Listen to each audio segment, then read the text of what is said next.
जय भीम, जय भारत, जय जौहार साथियों। एक बार फिर भारतीय जनता पार्टी का जातिवादी चेहरा आया सामने।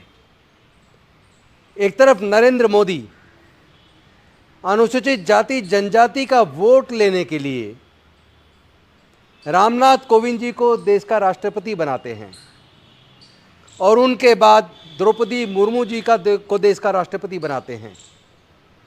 लेकिन दूसरी तरफ जब संसद का नया भवन बनाने का उद्घाटन करते हैं, शिलान्यास करते हैं, तो उस वक्त के राष्ट्रपति रामनाथ कोविंद जी को नहीं बुलाते।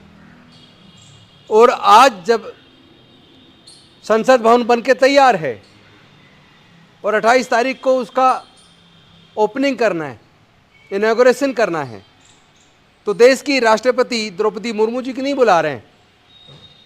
चूँकि रामनाथ कोविंद जी अनुसूचित जाति से थे, द्रौपदी मुर्मू जी अनुसूचित जनजाति से हैं, तो भारतीय जनता पार्टी की सोच में ही अछूतपन है। भारतीय जनता पार्टी की मानसिकता में जातिवाद भरा हुआ है।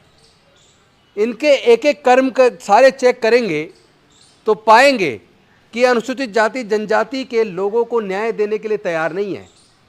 ये पिछड़े वर्ग के लोगों को भी न्याय देने के लिए तैयार नहीं है। इनको वोट तो चाहिए दलितों, पिछड़ों, आदिवासियों का हिंदू के नाम पर, लेकिन उसके बाद फिर ये अछूत हो जाते हैं, फिर ये पिछड़े हो जाते हैं। क्योंकि ओबीसी को न्याय देने के लिए जिस सर्वे की ज़रूरत है, जिस डाटा की ज़रूरत है, जिसके लिए जातिगत जनगणना का होना बेहद ज़रूरी है, उसको केंद्र सरकार ने पूरी तरीके से नकार दिया। आज जिस तरीके से नरेंद्र मोदी जी के नेतृत्व में पूरे अनुसूचित जाति जनजाति पिछड़े वर्ग का अपमान हो रहा है, देश की महिलाओं का अपमान हो रहा है, पूरे देश को इसके बारे में बोलना चाहिए।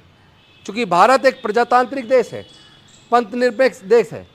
भारत के अंदर राष्ट्रपति देश के मुखिया होते हैं।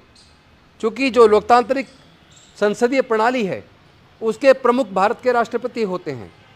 किसी का भी चयन होता है, यहाँ तक कि जब प्रधानमंत्री को भी शपथ दिलाई जाती है, कोई किसी भी का चयन हो तो राष्ट्रपति जी के नाम से होता है। कोई स्टैंडिंग काउंसिल बनता है, कुछ और बनता है, तो राष्ट्रपति जी के नाम से बनता है। और दूसरी तरफ हम देख रहे हैं कि जब संसद का भवन बनने को तैयार है, ऐसे टाइम पे राष्ट्रपति जी को ना बुलाया जाना, जबकि सब जानते हैं तीनों सेनाओं के प्रमुख राष्ट्रपति होते हैं।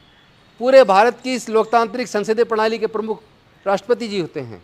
लेकिन राष्ट्रपति जी को ना बुलाया जाना, इसका सिर्फ एक कारण है कि अगर द्रौपदी मुर्मू ना होती, कोई ब्राह्मण अगर देश का राष्ट्रपति होता, तो उनके हाथ से शिलान्यास कराया जाता और उन्हीं के हाथ से आज इसका उद्घाटन होता। लेकिन ये सोच, जातिवादी जो मानसिकता है, ये भारतीय जनता पार्टी के दिमाग में अंदर तक घुसी हुई है। इसलिए बार बार उनके द्वारा, उनकी सत्ता के द्वारा अनुसूचित जाति जनजाति पिछड़े वर्ग के हक और अधिकार छीने जाते हैं, उनको अपमानित किया जाता है। माननीय मोदी जी, एक और निवेदन करना चाहता हूँ। संसद भवन के अंदर डॉक्टर बाबा साहेब अम्बेडकर की तस्वीर है और भारत में जो एक मजबूत लोकतंत्र का निर्माण हुआ और जिस संविधान से भारत चलता है, उसका निर्माण भी डॉक्टर बाबा साहेब अम्बेडकर ने किया है। आप इस संसद के अंदर आपने डॉक्टर बाबा साहेब अम्बेडकर की प्रतिमा नहीं लगाई है, उनकी प्रतिमा भी लगाइए और इस संसद का नाम डॉक्टर बाबा साहेब अम्बेडकर के नाम पे रखिए। अपनी सोच को बदलिए। अब मानसिकता पुरानी छोड़नी होगी और हमें एक नए भारत का निर्माण आती है। जैसे पहले हम देखते थे, भारत के अंदर एक मानसिकता थी, जातिवादी मानसिकता, कि कोई भी नया कार्य शुरू होता था, कोई भी शिलान्यास होता था, तो अनुसूचित जाति जनजाति के लोगों को उसमें नहीं बुलाते थे। वो मानते थे जैसे कि अपशकुन हो जाएगा। अरे भारत की तरक्की हुई क्या? हम कह रहे हैं भारत 21वीं सदी में आ गया है, हम कह रहे हैं भारत विश्वगुरु बनने वाला है। कौन सा विश्वगुरु बनने वाला है भाई? कुपोषण का शिकार यहाँ सबसे ज़्यादा लोग हैं, गरीबी यहाँ सबसे ज़्यादा लोग हैं, अशिक्षा यहाँ सबसे ज़्यादा है। और ऊपर से वो सोच जो अब से 500 साल पहले थी, 1000 साल पहले थी, आज भी भारत की सरकार जो आज सत्ता में है, उसकी सोच आज भी वही है। आज भी उन्हें लगता है कि अगर द्रौपदी मुर्मू जी अनुसूचित जनजाति के ऊपर से महिला, अगर उनको वो संसद भवन के इस उद्घाटन के अवसर पर बुलाएंगे तो अपशकुन हो जाएगा। अरे कहाँ रहते हो भाई? क्या सोच है आपकी? आपको मुझे लगता है देश से कोई प्यार नहीं है, भारत से प्यार नहीं है। आप आज भी उसी जातिवादी व्यवस्था को, उसी नफरत वाली मानसिकता को जिंदा रखना चाहते हैं। देश आपको जवाब जरूर देगा। पूरा देश देख रहा है कि आपकी सोच कितनी घटिया है। आप देश के राष्ट्रपति जी को नहीं बुला रहे हैं, आप अपमान कर रहे हैं राष्ट्रपति पद का। ये केवल द्रौपदी मुर्मू जी का अपमान नहीं है, ये भारत के राष्ट्रपति की प्रतिष्ठा का सवाल है, उस पद का अपमान है। मुझे लगता है कि देश के लोग भारतीय जनता पार्टी को जवाब जरूर देंगे।